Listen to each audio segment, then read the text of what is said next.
Ringtone Apoko ameelekea South Africa kwa ajili ya kufanyiwa matibabu kwenye kichwa chake.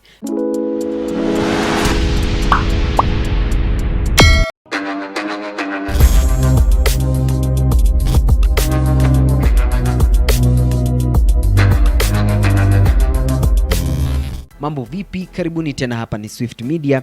Mimi naitwa MJK or you can call me Majoka MJK. Ikiwa ni mara yako ya kwanza kuwa hapa, hakikisha kwamba una subscribe na ukanifollow kwenye Instagram @Majoka MJK. Now, msanii wa hapa 254 Ringtone Apoko, unafahamu kuna mambo ambayo yamekuwa kitrend wiki mbili sasa hivi kati yake na blogger hapa nchini Kenya Robert Lai. Ringtone amekuwa akiugua sana na amekuwa of course akiupdate mashabiki zake.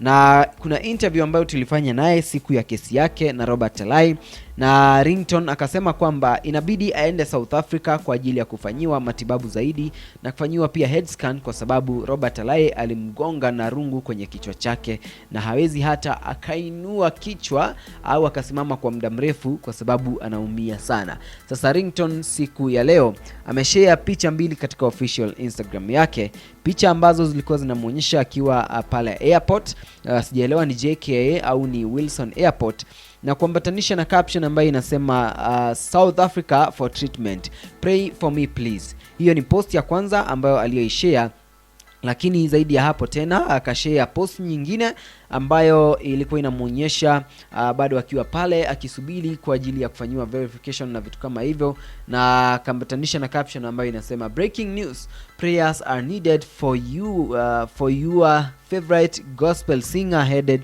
to South Africa for treatment. Akamalizia na emoji za kunyenyekea. Lakini sasa sijaona Mkenya ambaye anachukulia swala hili likiwa serious sana, kwa sababu comments ambazo nazoziona kwa watu maarufu kama vile director J Blessing anasema kwamba bro, South Africa ama South Coast kwa Mama Ali, South Africa na Jambo Jet. Inamaanisha kwamba alikuwa anaenda na Jambo Jet au okay. Nyingine hapa kutoka kwa huyu anaitwa Billy Mia anasema safari njema chairman, ugua pole. Mwingine anaitwa Gachagua anasema pain is your desire and so shall be done unto you. Okay. Mwingine anasema leo okay, uko ni night hand. Okay. Mwingine sijamuelewa ni right hand maanisha nini. Mwingine anasema wewe hata heri ukufie huko, hizi drama zako zimezidi. Mwingine anasema we are praying for your recovery chairman. Pia Jalango hapo jana alireact kwa kile ambacho kilichomtokea Ringtone, kwa hiyo nitakuwa nakuletea kile ambacho Jalango alikizungumza hapo jana. Na ndio hivyo basi, na Ringtone ameelekea kule South Africa kwa ajili ya kupata matibabu zaidi, na alikuwa amezungumza hayo. Mtazamaji wa Swift Media, sijui kwa upande wako unachukuliaje au una kipi cha kuzungumza kutokana na haya ambayo Ringtone anayapitia na anayoyapost kila wakati pale kwenye official Instagram yake. Sijui wewe unayachukuliaje mtazamaji wa Swift Media? Hebu niambieni jamani hapo kwenye sehemu ya comments, lakini hakikisha kwamba una subscribe hapa Swift Media kwa ajili ya kupata taarifa mpya kila wakati.